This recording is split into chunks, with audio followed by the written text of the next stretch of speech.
call it drop spin. I don't know. I think it's because it looks, you know, it's as opposed to a spinning wheel. Oh yeah, I'll show you how to do this.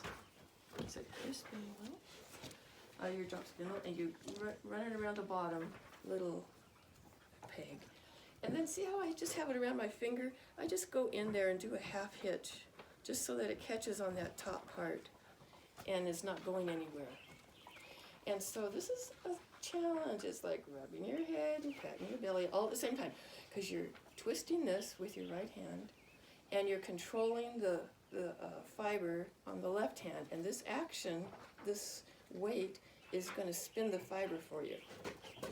So let's say I lay it alongside what's already up there, kind of twist it around the string just to get it going. And twist this thing, and I control it all with this dry hand, and I don't let go of this hand till it's spun up. Otherwise it's going to drop on you. And see how I wetted my hand? Because I kind of let my wet hand go up the thread, and I control how much I'm letting drop down with the dry hand. And I don't let go till it's spun up. And you have to constantly be turning that little spin thing. You can get closer. I don't know if your eyes are that great, but anyway. We have the great picture. I couldn't find it, but it was about this woman that was leading the family cow, and her husband was plowing behind her, and she was drop spinning, and the land was like this. And I go, gosh, she can drop spin on that kind of terrain.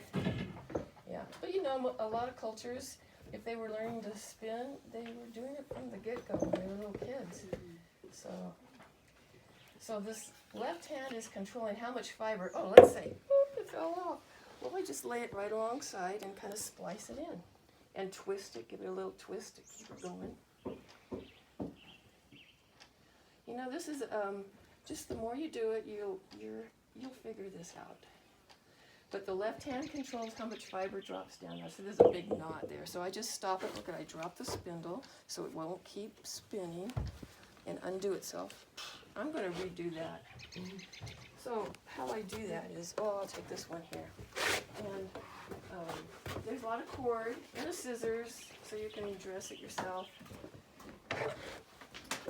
And just tie it loosely at the top so that the fibers can still slip down, but not fall down all at once.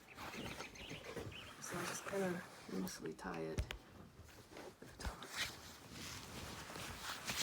Or have it on a table so that you're pulling out pieces. I've even seen people do hair ties, which I have a lot of, and then they just tuck it in their wrist so that they can pull it out easily that way too. So you just have to figure out what works for you.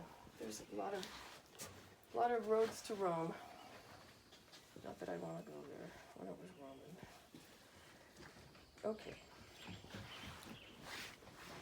So, you know, there's a little slit right here, so okay, that works. Just kind of, so let's get this going again. If you don't spin it tight enough, it's going to undo itself. So see, I'm just going to lay it alongside, hold it, and spin it a little bit just for it to grab. Add a little water, don't go undo.